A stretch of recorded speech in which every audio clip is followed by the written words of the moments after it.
என்பும் உரியர் பிறர்க்கு தெய்வத்தானாகாதெனினும் முயற்சி தன்மை வருத்த கூலி தரும். ஒன்றே குலமென்று பாடுவோம், ஒருவனே தேவனென்று போற்றுவோம். அன்னை இதயமாக அன்பு வடிவமாக வந்து வழிகாட்ட வேண்டும் என்று வணங்குவோம்.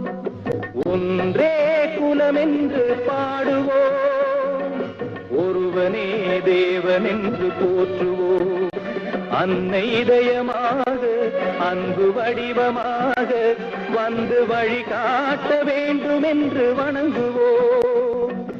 ஒன்றே குலமென்று பாடுவோம், ஒருவனே தேவனென்று போற்றுவோம்.